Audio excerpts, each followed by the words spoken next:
In this tutorial, we will implement the Burger's equation for two-dimensional domain.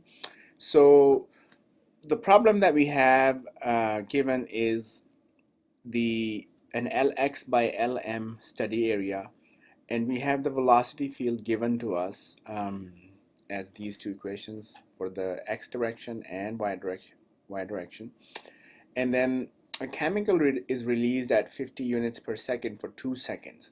And we will arbitrarily select a point where it is released, but we can change it as needed. The question is, what is the evolution of the chemical transport? Now in this case, since it's a 2D problem, we will use the 2D version of the Burger's equation, which is given on the first page. And then if we try to discretize it to implement numerically, it's kind of the same approach. We have the new value is the old value plus delta t times some slope, and in this case we have all of the terms coming, so the derivative with respect to x-axis, with respect to y-axis, the second derivative with respect to x-axis, and the second derivative with respect to y-axis. Now and the source term. I want to point out that instead of just doing the forward difference or backward difference, we are using central difference in this case because the transport could be happening in all directions, and in that case if we just use forward or backward in space, that could introduce some numerical errors. So central difference is a preferred method, and also central difference is usually considered to be more accurate than the forward and backward. So let's go ahead and implement this. We will just take our 1D diffusion and advection equation or file, and then convert it into Burger's 2D file. And in this one, now let's update our equation. So we also have minus v times cv term, cy term, and also plus k times cyy term. So these two terms we will add to the equation, but it won't be that straightforward because now we have a second dimension. So let's put our second dimension here, and we have a 7 by 5 meters of domain, and let's set the dx to be 0.2 to get a little bit more pixels, and that way you can see the evolution, but you can change it to whatever value would be appropriate. The smaller this value, the more time it will take for it to run. And let's set the dy equal to dx so that both pixel sizes are same. And we have nx here. We also find what are the dimensions in the y-axis. And now this is only x one-dimensional array, but we need to create a two-dimensional array, which will be a mesh grid. And inside each, in the mesh grid, we will have this line space for the x direction, or let's just call this x, capital X, and we put capital X here, and similarly create another one here for y, and put the y. So this will help us create the mesh grid. And since you remember from the previous labs that x is always reoriented, so we have to transpose both x and y to match it with the arrays that we are going to create. Then we have the time condition. Let's run it for 5 seconds again, and then the CFL condition. Now here we have used velocity 1 before, but velocity will be redefined here. So I'm just going to move this part of the code down below, and once we have the velocities, we will recalculate it. So we have the time, then the concentrations. Now we have the y-axis as well, so we'll have the second dimension. Similarly for velocity, we'll have the two-dimensional array, and so will we have for the diffusivity. We also have the v velocities, which is exactly the same size as u velocities. The initial conditions is what we are going to set up now. So the concentrations are 0 everywhere.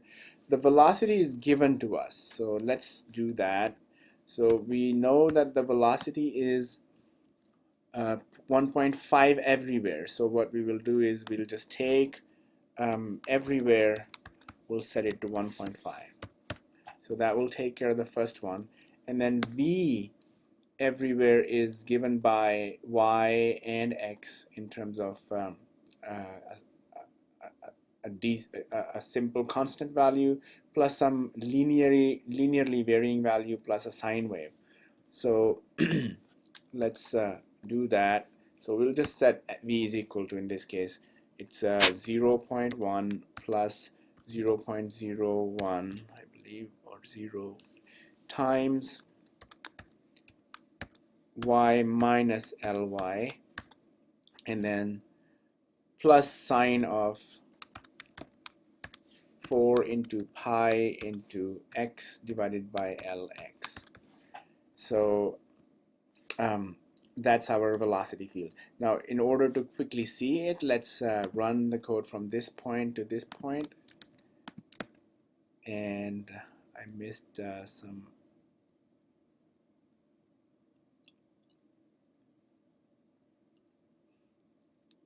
semicolon somewhere, I believe. That's why it's printing this. But in any case, let's just look at this.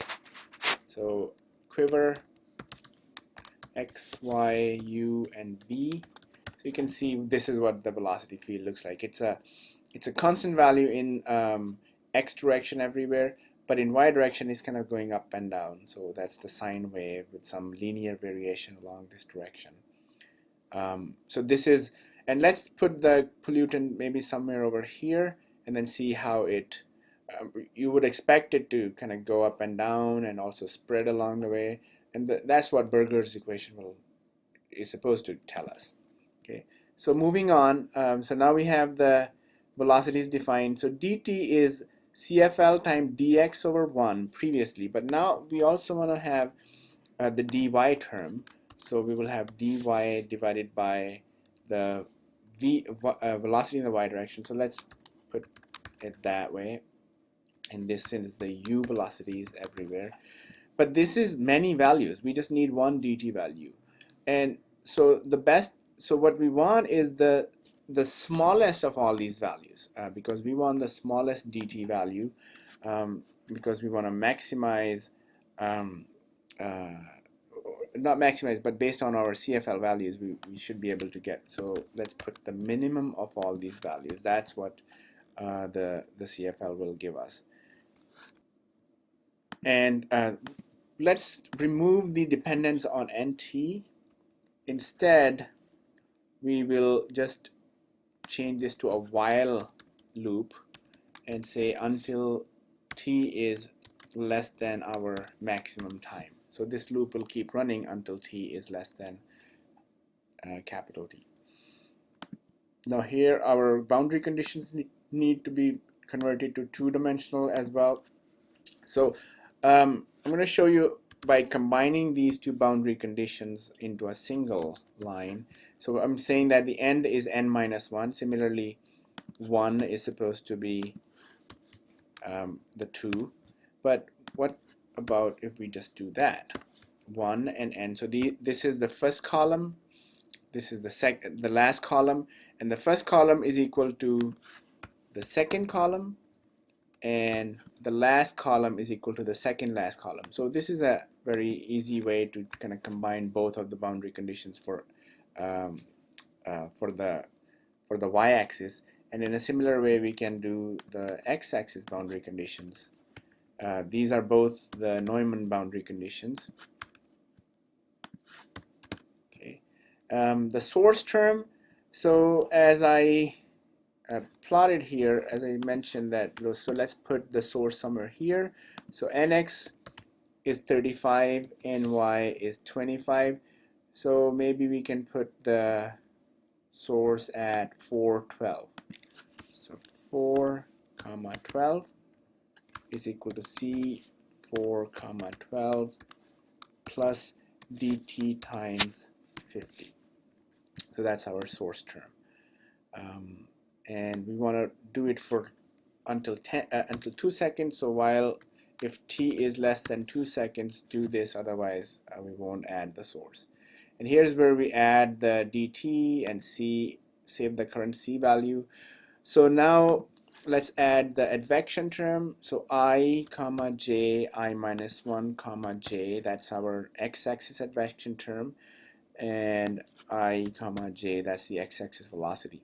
And we want to do it, change it to central difference, so we will do I plus 1 and divide by 2 times dx. Okay. And now we also need to add the y-axis advection term. So let's add a second line, and we'll just copy paste this line and then make the necessary changes. Plus, let's align it a little bit. So v, and instead of I we go j plus 1, and instead of I minus 1 we do j minus 1 and divided by dy. So that's our central difference advection term. Similarly, we add the diffusion term. So again, adding the second dimension everywhere, and then we copy paste this whole term and add the plus sign, and in this case this will be the j plus 1, and over this side j minus 1 divided by dy. Right, I think we're almost there. Here is the update part, which should be fine. We just need to make sure that it has the second dimension added to it. And then in case of plotting, we will use image command instead. Image x, y, and then c has to be transposed for plotting. Let's put the color bar. You have seen these commands before, so I won't go into too much details here. Hold on, and let's put the velocity field on top of this as well so we can see it. Hold off. Also, if you remember, image sc is it changes the orientation of your y-axis. So let's set that.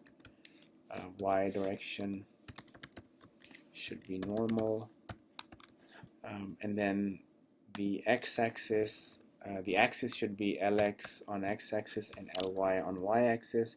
Pause, and I think that's it. So now let's run it quickly to see if there are any errors. It looks like we have some errors. Let's go ahead and fix those. So subscript indices must either be real positive integers or logicals. So let's see, what are we doing in that part. So times I plus j. So we started a loop, but we didn't add the second part of the loop, which is j is equal to 2 to ny minus 1. And over here we'll have the second loop, the end command for second loop.